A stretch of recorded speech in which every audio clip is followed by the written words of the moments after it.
Awesome. Thanks, Loretta. We really appreciate you having us on again. So nice they invited us back twice, Kyle. Yes, I guess they want to hear a little bit more, don't they? Absolutely. We had the pleasure of obviously being in a part of that men's talk earlier on, if just the start of the second hour here, if you want to scrub back and catch that. But right now we are tasked with the privilege of talking a little bit about the Manitoba Initiative. I know our Western Outreach colleagues have talked about some of the stuff they're doing around Canada and some of their local initiatives. But you, Kyle, you started an initiative in Manitoba. So maybe to kick us off, give a little introduction on who you are and how you got started in the pro-life movement and how that led you into starting the Manitoba Initiative in Manitoba. Awesome. Great question, Maddie. So like many people, I didn't grow up thinking that I was going to be a pro-life advocate. In fact, I didn't really have a good idea of what I wanted to do growing up, which was on a farm in central Manitoba. And but I grew up in a pro-life home, and so I always had that conviction that abortion was a human rights violation. And my family, we would go to the once or twice a year march or life hike or the life chain. And that's how we would do our pro-life activism and witness for preborn children. But after leaving home, I didn't really think about abortion that much. I wasn't involved in the movement, and it was kind of just living my life, kind of like most people, right? Abortion is it's out of sight, it's out of mind. You might hear it crop up in conversation here and there, but it's not something that really touched my heart in any way, shape, or form, even though I had that good foundation growing up and my parents talked about abortion quite regularly. And but I knew that foundation was something that I was going to tap into later, as it turns out. And so when I was in college, I was going the business route. I was going to be an accountant. And so I think it was in my second year of college that I was tasked with writing an ethics paper. And the only issue that I had a firm position on that I knew much about was abortion. And so I thought, well, this is pretty controversial, but I'm going to write about it anyways and learn a bit more. And it was there that when I was doing research on the issue of abortion that I found out for the first time that what abortion actually was. I saw a victim of abortion. I watched an abortion video. And it kind of seared right into my conscience that it wasn't good enough to, just be carrying on with my life and not paying attention to what was the greatest human rights abuse, I think, of our time. And so from there, I had a 2-year college program that I was in, and I went and worked in accounting. I wasn't married yet or anything. And, or actually, no, sorry, I hope my wife doesn't watch this. But I did get married at the end of that 2-year program, and we'll forgive you. yeah. And so yeah, I went and worked in accounting, but I my heart was not in it. And I remember days I'd be at work and thinking about what I saw and thinking about what I knew was going on in this country. And for a while, I would just I would comment online, right? I would watch debate videos, and that was kind of how I was forming myself. But I didn't really do much beyond that. I was still too petrified to actually talk to someone about abortion. And but then I went back to university, Brandon University, to finish my degree because I was still planning on being an accountant at that point.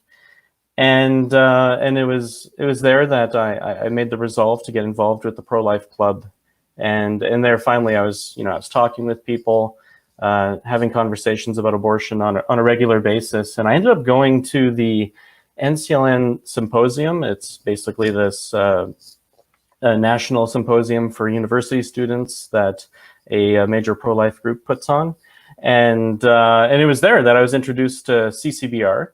I watched Jonathan's presentation on how to end the killing, and I think there might have been an apologetics presentation there as well. And so that was kind of my in-person introduction to CCBR. I had been following, Steffi Gray's debates online and things like that prior to that. And then, so yeah, I came back to campus, continued with the pro-life club, and it was just, I was discerning, and it was weighing, more and more in my heart, like, is this all that I can do, right? I remember in between my 2 college or university years that I was leading volunteers, working for a political pro-life group, and I just found that it was just too much to have a family, to be working full time, and to be trying to make any headway that was going to make a difference. And so from there, I kind of knew that whatever I was going to do was going to be full time in the movement, if at all possible. And so a lady and I were, a friend of mine, her name was Emily. We were considering starting up some sort of pro-life initiative full time. And we were thinking of, CCBR was kind of what we were looking at, how to get affiliated with them or get involved. And we also knew that in Manitoba, there's nothing going on like this, right? That the stories of preborn children were not being told every day out on the streets, that the faces of the victims of abortion were being covered up here in Manitoba. And so we knew that CCBR, or at least their strategy, had to be a big part of whatever we were going to be doing. And so from there, we made a proposal in my last year of university to start up an initiative here in Manitoba. And then, so that was the spring of 2017. I've been working with CCBR for about 3 years now. And then from there, I went on internship, a 2-month internship, which was a real big deal at the time because my wife was very pregnant. And but I mean, we had to figure out, is CCBR a good fit for me, and am I a good fit for them? And so we went on internship in Calgary and had a blast. It was probably the best 2 months that I've spent during the summer in a very long time. And so I highly encourage that for anyone considering an internship. They'll work you hard, but it's good hard work, and the testimonies that you get every day out on the street will keep you going and make it the best summer of your life, I can guarantee. And from there, I got hired on and came out here, where I serve as the Manitoba Outreach Director in Manitoba, implementing CCBR's projects. And that's basically how I got to where I am, yeah. Absolutely. And in God's providence, about half a year ago, I got hooked up with you, Kyle, and we started this journey together, where I came on board the Manitoba Initiative as the volunteer coordinator. For those who didn't catch it in the earlier session, my name is Matthew Halleck. Basically, how I got started in the pro-life movement was simply a movie called Babies Are Murdered Here. And one of the stars of that is a dear friend of the organization, John Barrows. And they follow John Barrows outside of the Orlando Women's Clinic, and they really look at how he does his ministry. And in that, I'll never forget, Dr. R.C. Sproul Jr. gave, I think it was about a 2-minute clip on what a surgical abortion was. And I was forever changed. I was sitting on the couch weeping. I had to stop watching the video because I couldn't even look through my tears at the screen. And I couldn't think to myself of any more heinous, more violent crime than against the most innocent victims among us, which are the preborn children. And from that moment, I was really spurred into action. I know I went out for dinner that night with a couple friends, and I think I talked about abortion the entire time over dinner. And I'm surprised they're still my friends today, but nevertheless, it turns out you can talk about abortion and people won't hate you. But with that being said, I was really inspired to get involved in the movement. I do some podcasting, so not only do we touch on the issue on our podcasts very in depth, but we also had the privilege of interviewing John Barrows on the program. And then after we interviewed John on what it's like to be a full-time, pro-life activists sitting out in front of churches administering the gospel to women in dire need of it. He was adamant. He's like, "You're awesome. I have awesome Canadian friends in CCBR, so you should meet up with them." And as I am so wont to do, I procrastinated. And about a year later, when I was on vacation in Florida, I saw Devore Gilman post about the Toronto internship. So I just put in an application for that internship, and sure enough, I was approved. Had the pleasure of talking to Kana. She was an internship director in the East at that time, but as we kind of learned more about it, it just didn't really work out.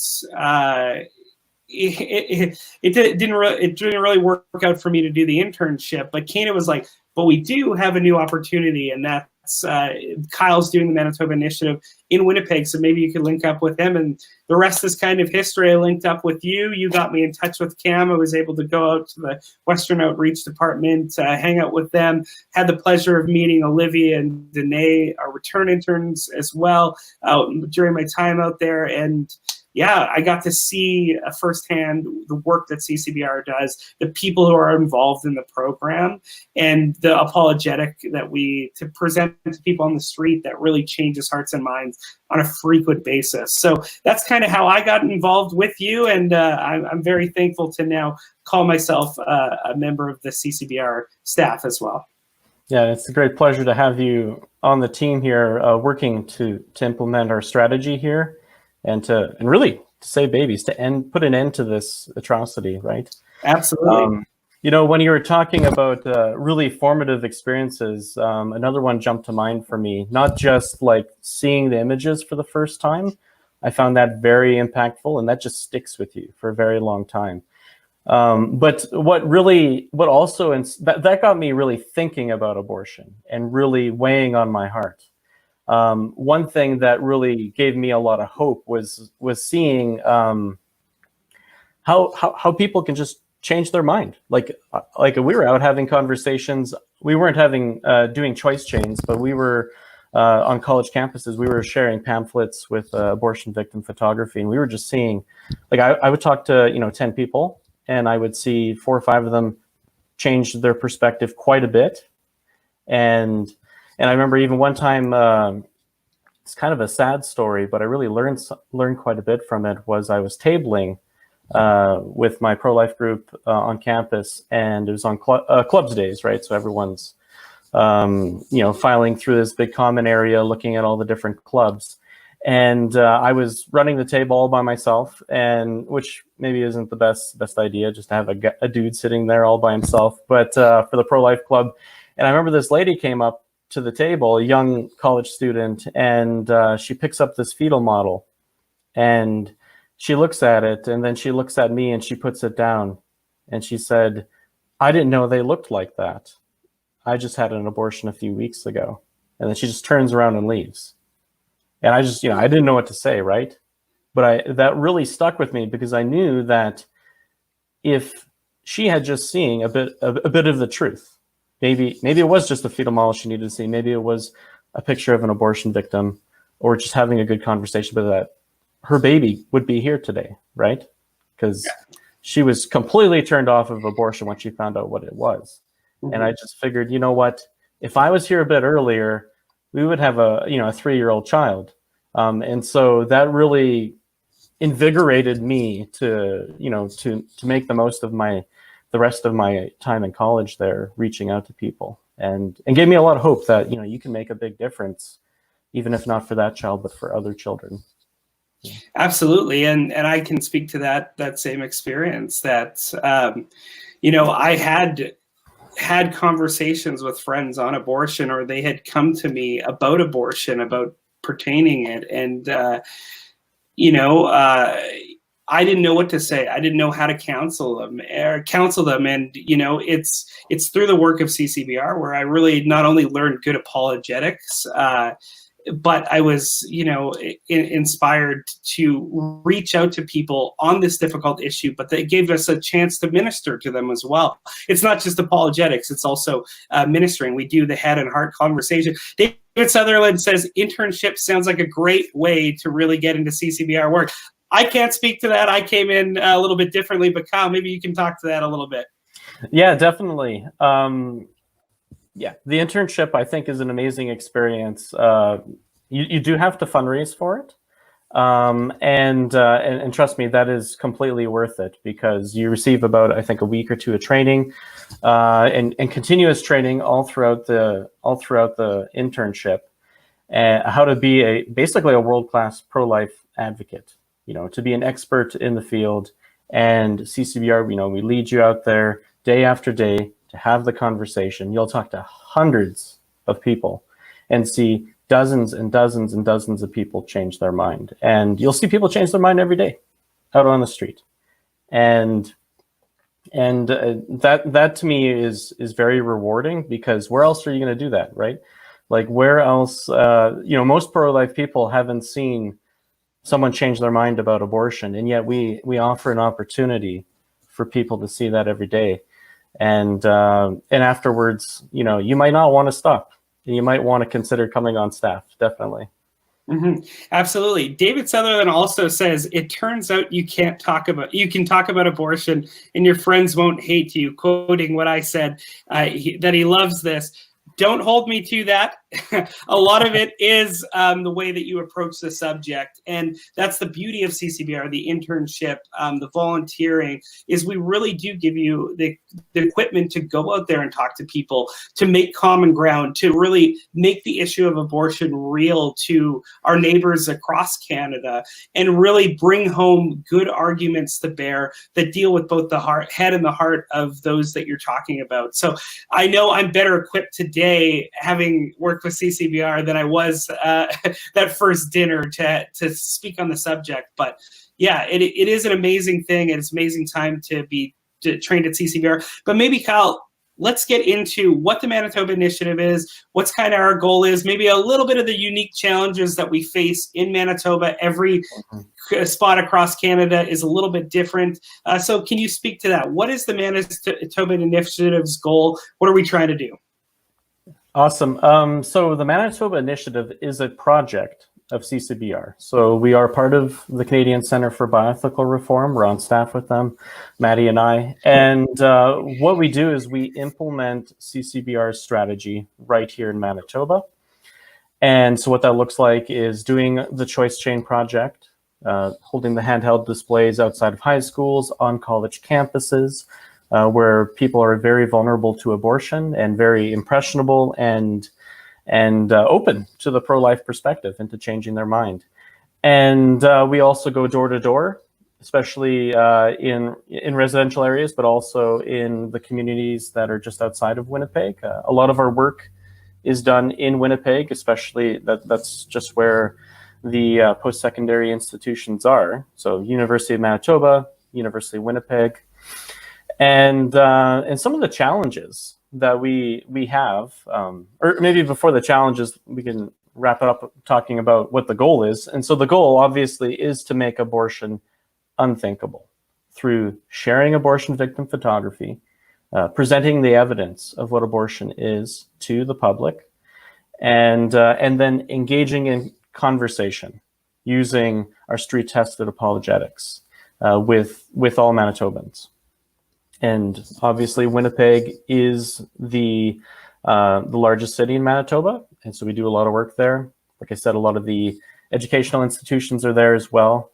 But Manitoba still is fairly stretched out, and so that's one of the challenges that we face is how to reach Manitobans that are outside of Winnipeg.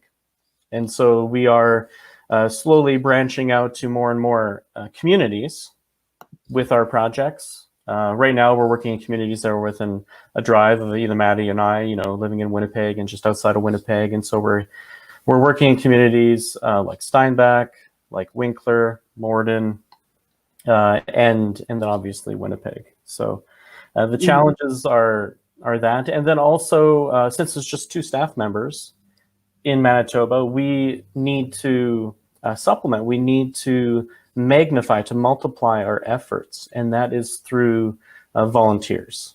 Absolutely. And yeah, maybe you want to speak about that. Yeah, no, I think the power of the Manitoba Initiative, what we're doing in Manitoba, what Mike and his crew and Kana are doing on the left coast there in Vancouver, is the fact that we know that CCBR's efforts work in the community. We know the boots on the ground approach works, and I remember Cam telling me it was that realization that really led them to kind of think about moving these initiatives across Canada, because having boots on the ground ministry in every large city, in every large area in Canada, is essential for getting this message out there.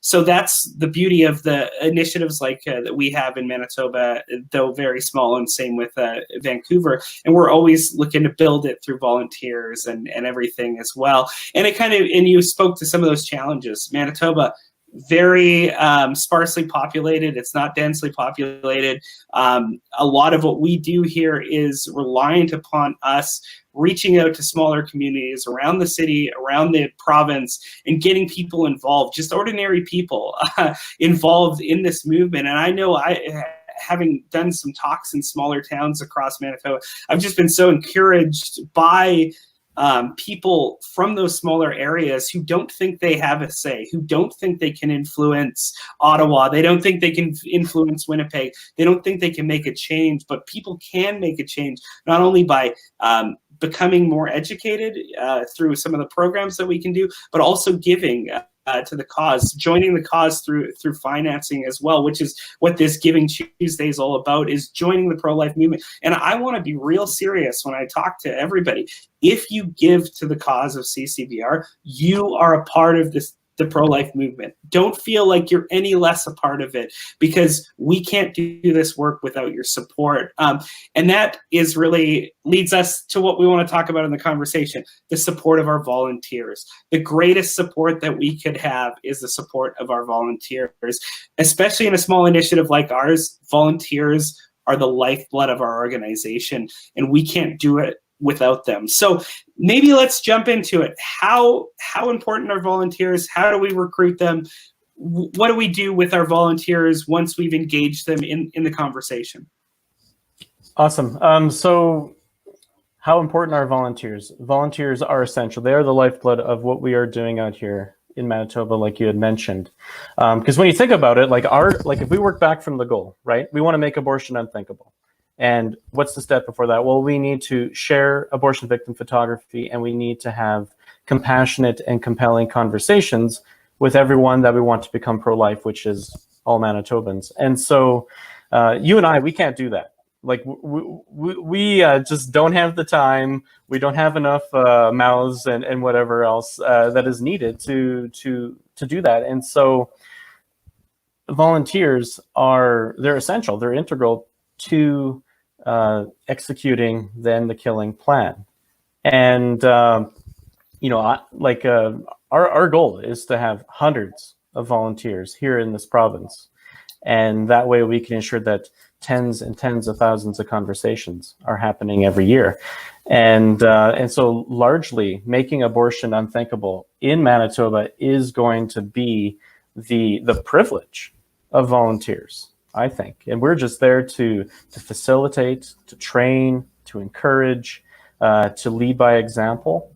But it's really going to be volunteers, I think, and that drive the success of what we're doing in a place like Manitoba, and later on, places like Saskatchewan, places that are spread out. I think volunteers are going to be really essential. Absolutely. When people do a post-mortem, when we make abortion unthinkable in Canada, when people do a post-mortem of what we do and the movement, it will not be about the leaders. It will be about the thousands and thousands of people, ordinary people who volunteered, who went out there, who made it a popular movement. Because as you say, Kyle, we're schmucks. We don't have enough time, talent, treasures to make this movement happen day to day. So we really need people getting involved with us. to help multiply the ministry of CCBR. So can we talk about how do we recruit volunteers to CCBR? What's kind of our strategy around that? Yes, so our strategy for recruiting volunteers is through friends, bringing like it's through networking ultimately, and so connecting with pro-lifers in the community, holding events, presentations that we invite pro-lifers to, and where we share our end the killing strategy, how to make abortion unthinkable, and that inspires people. They learn a bit more about us, inspires them that they can do something to end abortion, and then they join with us. And so from there, from the strategy presentation, which is typically done in a church or maybe in a library or maybe in someone's house, one of our supporters might host a coffee party and they invite their 5-10 friends out, and we do a presentation for them, and then they learn about us and sign up to get involved.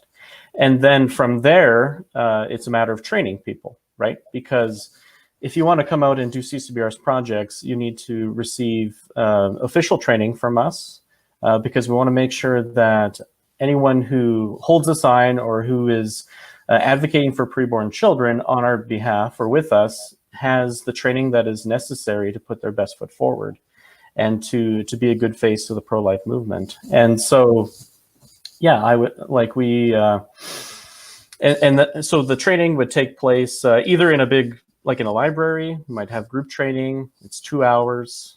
Teach people how to find common ground. What are some useful analogies to make to people? How to ask good questions in conversation, and teach them our human rights argument, which I use in almost every conversation. So equipping them, or doing it one-on-one. We also meet people in Tim Hortons or McDonald's, restaurants like that, and do the 2-hour training, kind of get to know them a bit better, and learn a bit about why they want to get involved, what makes them pro-life. And then from there, so the volunteers know about our strategy, they've been trained, and from there we take them out to activism, and they see for themselves what kind of difference that they can make.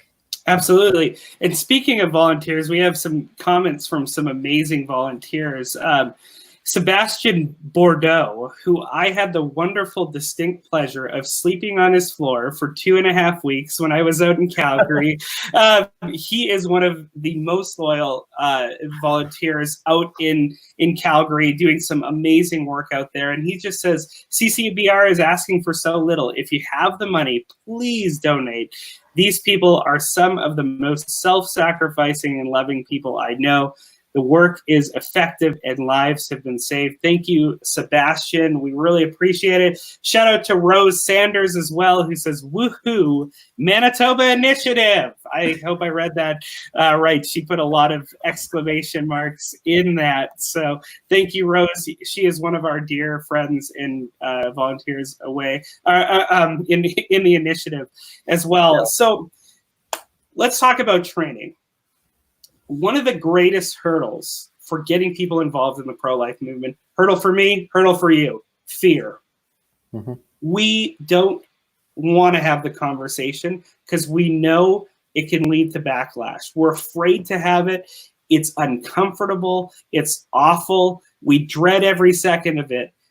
Why is training essential in overcoming those fears and enabling our volunteers, our staff members to go out there and have the conversation on abortion? The training is essential because it gives you the tools to learn how to control that fear and to learn what aspect of that fear is rational and irrational, right? Like you're not going to die if you go out and have a conversation about abortion. Everything's going to be fine, and you're going to see people change their minds. So I think that's the reality of it. Mm-hmm. And so we ease people into that process, right? Like we do the 2-hour workshop, we practice the dialogue within the workshop, we role play how to have the conversation. So just people can start articulating the training tools, right? And then from there, we take them out to activism. And, they can just hold a sign. They can just observe conversations. And so that kind of is another way of easing people into it.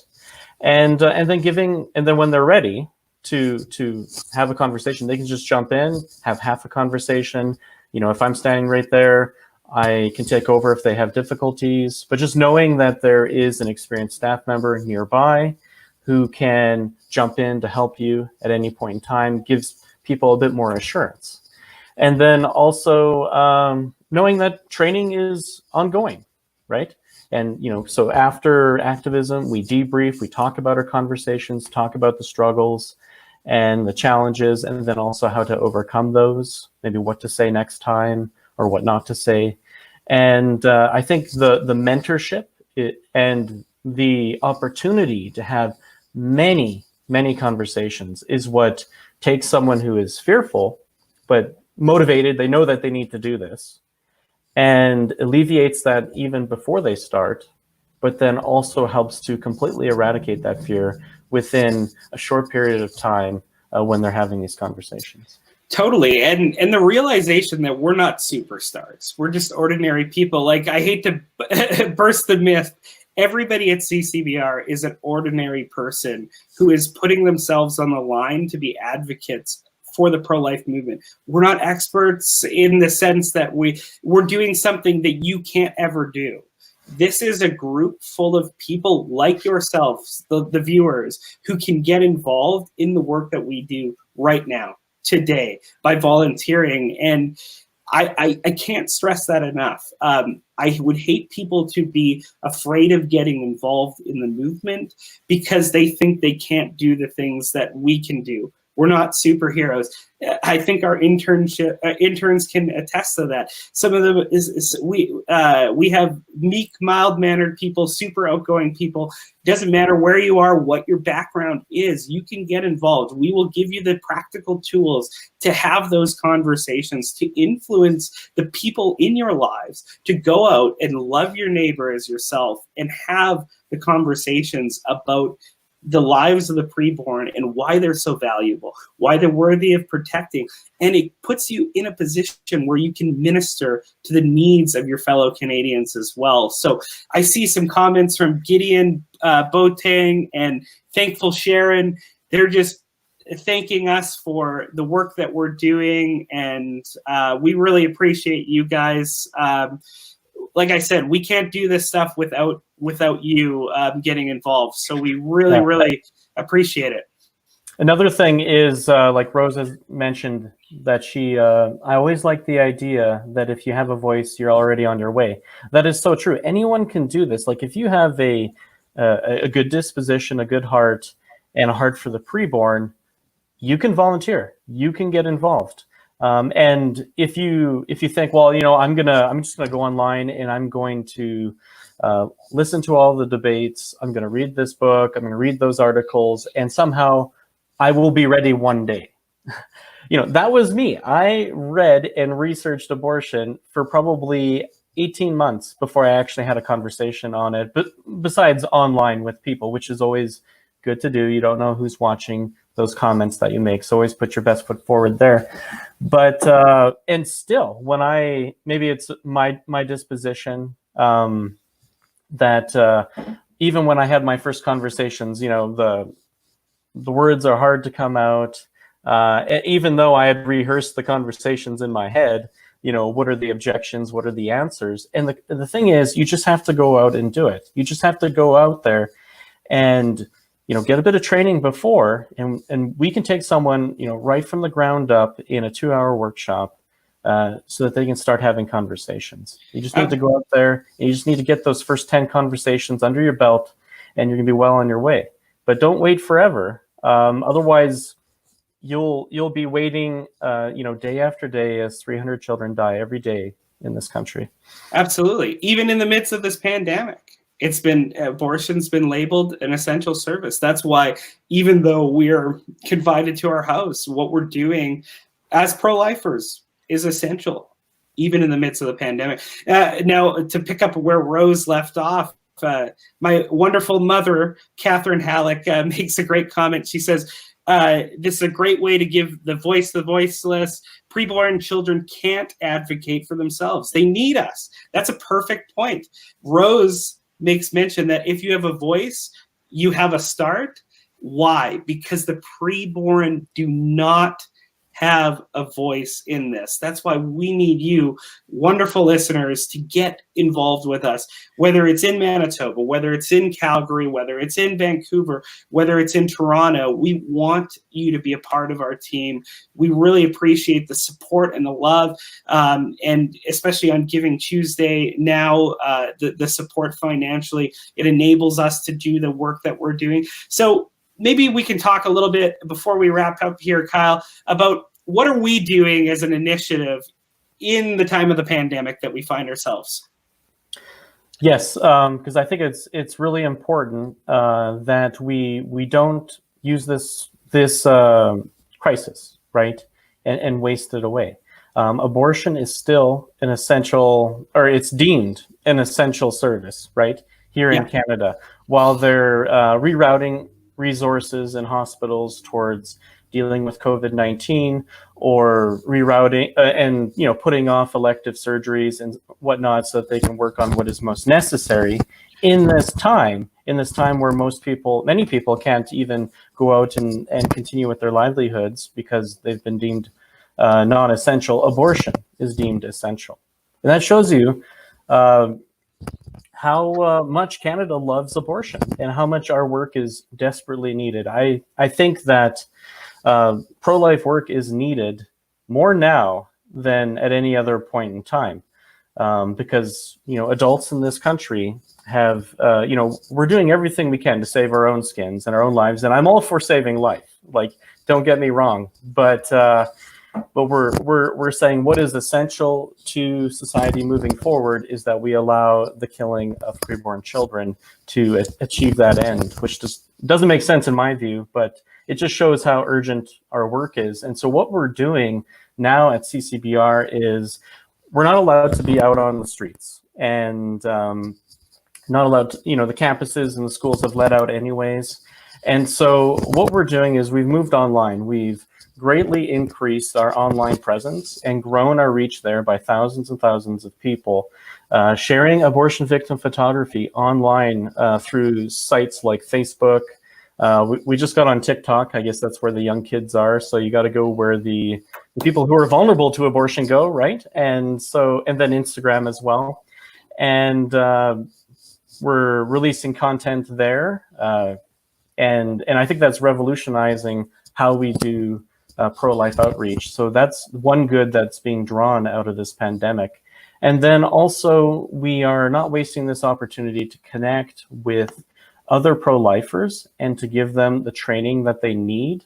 First, to be informed about abortion in Canada, to be given hope from other social movements who have overcome the injustice of their time, and then to give them training on how to actually have the conversation. And so we do that through our church study series program, which we rolled out in the fall. And we're not allowed to implement it at churches, but during this time, we go online through video calls, and CCBR staff members lead and train groups of people so that they can go online, where people are more now than ever. It's hard to believe, but people are spending even more time online on these social media sites. And but then also, when we are able to get our projects back out on the streets, we'll have more people who are able to volunteer, people like Rose, people like Audrey Neufeld, people like Russell Tremere, really amazing volunteers who sacrifice day in and day out and make a difference. And so we're doing what we can now to reach people with the message that abortion is a human rights violation, but we're also training people so that they can make a difference going forward.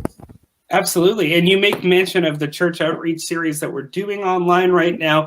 I know Cam and the Western Outreach return interns talked about it. You can check that out at endthekilling.ca/study-series. That's endthekilling.ca/ study dash series, and you can get involved in that that training session as well. It's wonderful. We're going to be running it throughout this this time of great uncertainty. And you make mention, Kyle, though we're in a pandemic, abortion is considered an essential service. And what does that really tell us as pro-lifers?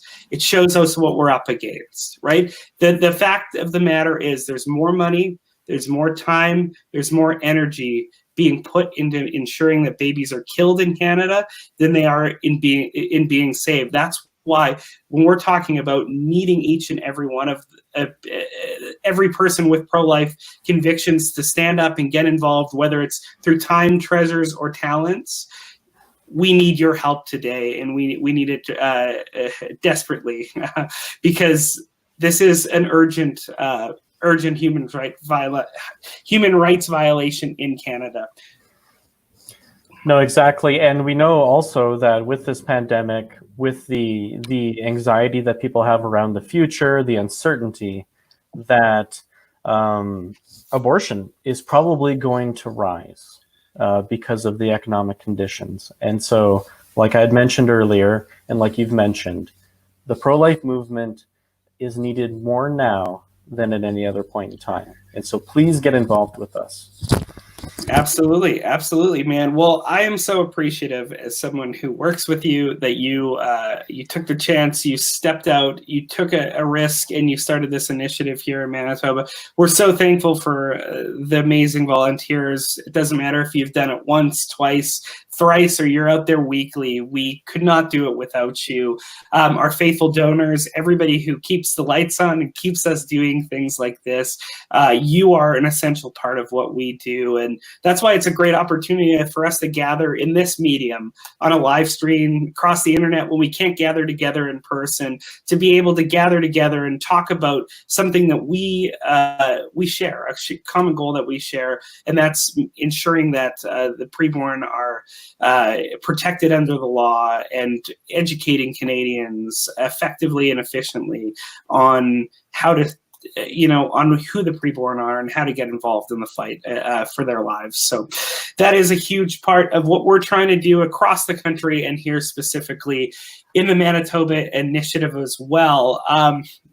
So we got time to kill. We've kind of gone through our entire list of questions. I'm not sure why they gave these two lunatics an hour to talk, but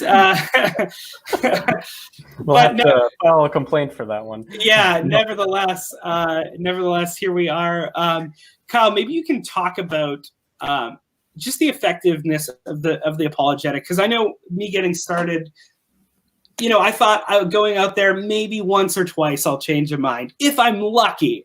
Maybe every so often, but that's something that we can't stress enough. Just ordinary people going out faithfully, holding these signs, having these conversations. You can change minds constantly, day in and day out. Mm-hmm. Yes, no, I firmly believe that the apologetics as we do them are at the cutting edge of pro-life apologetics. We have CCBR staff members that have had tens of thousands of conversations on abortion, and the apologetic that we have has been developing for decades, in the American pro-life movement, and then adapted to here and on the ground, boots on the ground activism, so that we can connect with everyday Canadians. We can affirm the common ground that we have between them. And like I said, make good analogies, ask lots of questions, and give a simple human rights argument. So our human rights argument, just to go a very little bit into it, is just it's built around common ground with people. So you're just asking, do you believe in human rights? And of course, who doesn't? Who should get human rights? All humans, of course. And if something is growing, isn't it alive? Yes. And if two humans reproduce, what species is their offspring? And then from there, if abortion kills a living human, then doesn't that make it a human rights violation? I find that syllogism, that line of questioning, is so powerful. It's powerful for high school students because they really just get it. It's powerful for university students, for anyone that we meet, and if it isn't even what makes that person pro-life, it frames the conversation as a human rights issue, and it's a good starting point to kick off with people. And we also teach people how to talk about extreme medical situations where the mother's life is in danger. How do we talk about the issue of sexual assault? How do we talk about people who think the preborn are humans but not persons? We give people training for all that, and it goes way beyond just the 2-hour workshop. And once people have these tools, like I said, you'll go out for activism and you'll see people change their mind every time you go out, whether it's a 180 shift, whether it's taking someone who didn't know what they thought about abortion to being all or mostly pro-life. You'll see people change their mind, and I've always found that super encouraging. I'm going to read off just a couple testimonies, if we've got time, of volunteers, people who were not in the movement, came into the movement, got our training, and then went out onto the streets and went and knocked on people's doors and saw drastic changes. So like one is from Rose and Russell, who we've mentioned before. So they write, during door knocking, Russell and I talked with a man who was about 40 years old. He thought that abortion shouldn't be allowed except for in cases of rape. I agreed with him that the situation the woman finds herself in is quite horrible. So finding common ground with someone, something we teach. But went on to ask whether it made sense to kill the innocent victim when the guilty rapist goes free. A very compelling question that we ask our volunteers to ask. And he said it didn't. And then after discussing with him due respect needed to be given to both the mother and the baby in the circumstance, and telling him that there were support systems for the mother, even here in Winnipeg, he said that abortion should never be allowed or acceptable. Rose has another testimony that I'd like to share. At Choice Chain, I talked with a young man who said abortion is a woman's choice and that he was pro-choice.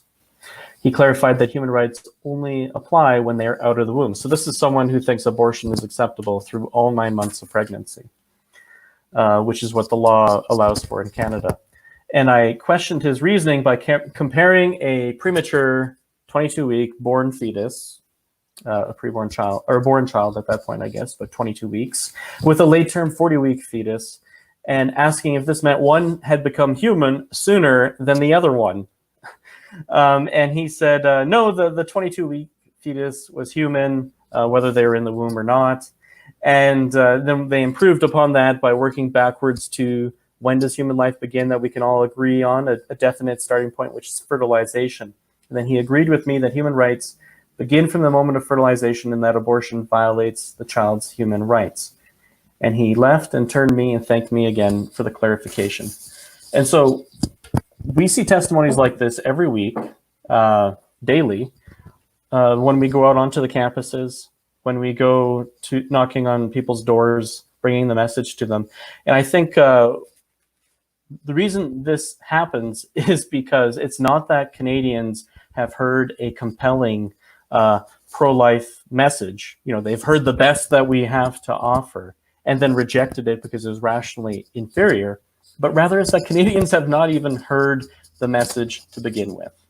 Yeah. And for most people, we have the privilege of being maybe the only time they've actually had a thought-provoking conversation on abortion. And that's why we see testimonies like this. Absolutely, man. And if you want to, Kyle touched some apologetics. He touched on some of the ways that we answer questions. If you want an amazing resource, a valuable resource that is compiled with CCBR's experience with thousands of conversations, a bunch of different people, volunteers, staff, interns, what have you, went into this wonderful book right here, Stuck. Let me get it in the frame. Let me frame it up. This is written by our colleague, Justina Van Manen. You can check it out at thebridgehead.ca/shop.